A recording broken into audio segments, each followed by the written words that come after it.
The CoinDesk Spotlight is brought to you by Nexo, the place to earn on Bitcoin, Ethereum, and more. Blockchain-based metaverse gaming platform Star Atlas closing $2 million in a public token sale, adding to the $41 million in sales it has already raised from NFTs. These NFTs and native Atlas and Polus tokens will be issued in Star Atlas's play-to-earn gaming platform. And joining us now to discuss is Michael Wagner, CEO of Star Atlas. Hello there, Michael. So a lot is going on in Star Atlas, your gaming platform. Break down this world for us, for the user who goes onto the Star Atlas platform. What is these NFTs? How does it interact with tokens and such? Sure. Well, good morning from the West Coast. Was not able to make it out to mainnet, but great to be here on the show. And Star Atlas is a virtual gaming metaverse that's centered around space exploration, territory control, and political domination. Those are the strictly gaming components. We are also focused in the long term on a metaverse experience, which will, I think, in many ways disrupt the way people interact socially, human experience, economics in general, as well as politics and governance. But we are building on Solana, and we're integrating various features of DeFi, like Project Serum, to further enable our players to earn a greater income off of time spent within the gaming metaverse itself. Michael, can you break that down for us a little bit more specifically? When you say you're going to sort of like change politics, and like what does that actually mean? Well, so that's obviously a very bold statement. What I'm referring to is that through the development of this digital world that will run essentially in parallel to our physical world, we're trying to reintroduce many of the same experiences and opportunities that are present for people globally, with the difference being that in the digital world, we're able to eliminate geographic borders as a friction point for things like employment.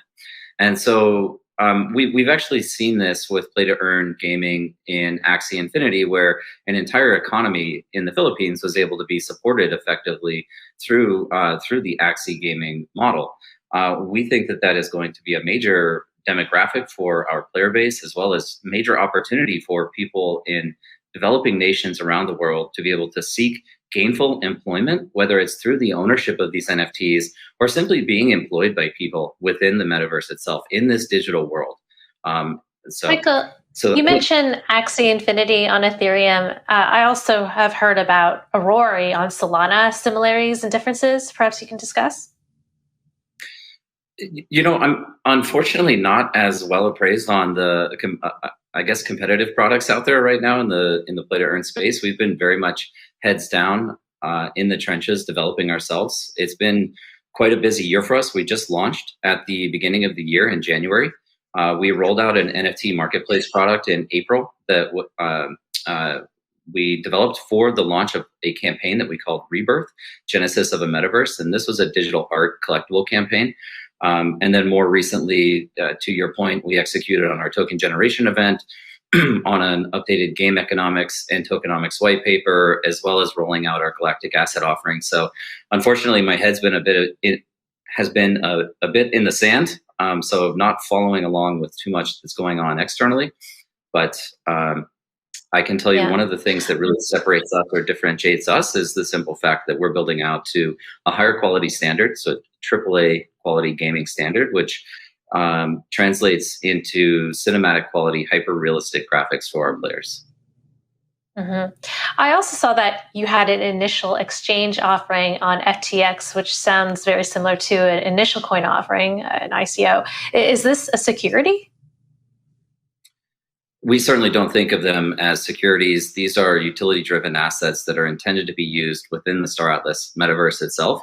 I mean, further to that point, we have generated, as you discussed early in the intro, we've generated approximately $50 million in revenue through NFT sales over the course of this year. And this is within our first 8.5 months of operation. So in no way was the issuance of Atlas or Polus intended to fundraise for us. It was the initial distribution of tokens for players that are intending to use those within the Star Atlas metaverse itself. So Atlas being a medium of exchange, transactional currency, Polis being more directed towards governance and long-term development decision-making surrounding the metaverse itself. Michael, can you tell us a little bit about your users? Where are they based? Is there any kind of interesting geographic distribution? Are they young, older, male, female? Just I'm curious about like who's actually using this. Well, once again, it is still pretty early in development. We don't have a final product rolled out right at the moment. We have a mini game experience that we are introducing in the next couple of weeks. This would be the first playable experience by our user base, but we do obviously track traffic, and to my point about developing nations being kind of a favorable demographic, we're seeing a lot of adoption, a lot of use, or at least hits to the site from Brazil. Also from Southeast Asia, from South Africa, perhaps surprisingly enough, as well as in India. So what we have to reconcile when is the full internally. launch, Michael? The full launch is many, many years, I would say. This is intended to be a progressive project that rolls out in phases. So we build out 2 concurrent products, the first of which is this mini game in-browser experience. At some point, we will develop a complementary mobile application that makes it more broadly accessible. But at the same time, we're developing out in this Unreal Engine game engine technology. This is the fully immersive 3D world. And that component, while we intend to roll modules out as early as the end of this year, it's likely to take us 3, 5, 7 years to complete.